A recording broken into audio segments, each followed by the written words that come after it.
لكن الضوء كيفاش نوصلوا له اليوم في اقرب وقت ان شاء الله، ونلتقطوا الثمار هذه تاع ثمن الباهظ اللي دفعناه في شخص كما من طينه البطل والزعيم كما قال سفيان شكري بالعيد. في اقرب وقت ان شاء الله ونلتقطوا الثمار هذه تاع ثمن الباهظ في اقرب وقت ان شاء الله، ونلتقطوا الثمار هذه تاع ثمن الباهظ. احنا منذ انطلاق الازمه ومنذ اغتيال الشهيد شكري بالعيد الله يرحمه دخلنا في البروسيسوس هذايا، ما كانش ناجح 100% لانه صارت لخبطه بحكومه الكفاءات اللي اقترحها سي حمادي جبالي.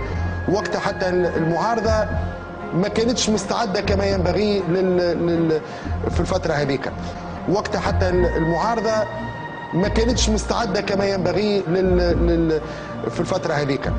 جاء اغتيال الشهيد الحاج محمد ابراهيمي وبدات الازمه. كان من المفروض انه تستقيل الحكومه يوم 25 جويلية، ولكن تعرف وزير القوى والشرعيه ومنطق الشرعيه. وصلنا بعد 3 شهور اعترفت حركه النهضه انه الشرعيه الانتخابيه وفات وتعدينا للشرعيه التوافقيه، وهذا شيء مهم ومهم للغايه. يا اخي احنا بعد ما وقع اغتيال الشهيد محمد ابراهيمي الله يرحمه كان على الحكومه انها تستقيل.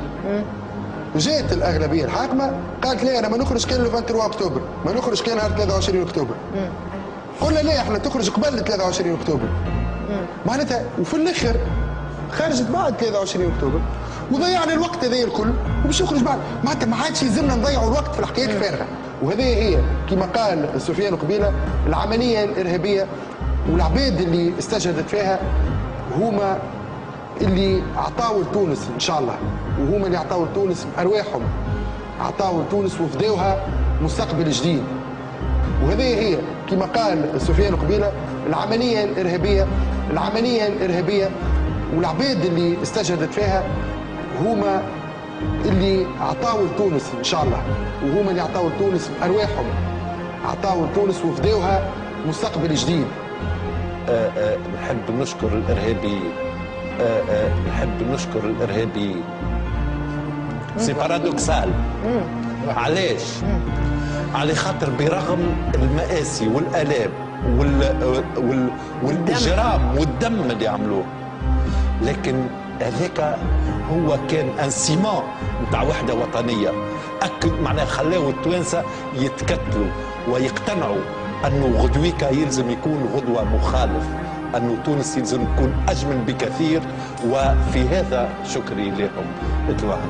على كل حال الحاجه الحلوه في البلاتو الليله اللي احنا عشنا نهارين سفيان وزيد، واحنا كنا هون يعني بريسك نهار كامل كنا في حزن والم، رغم الحزن ورغم اللي احنا في مازلنا في حداد على شهدائنا الابرار، ولكن نحس يعني بكلمه انتصار، كلمه امل، كلمه فرحه، يمكن هذا يرجع لنا شويه الفرحه.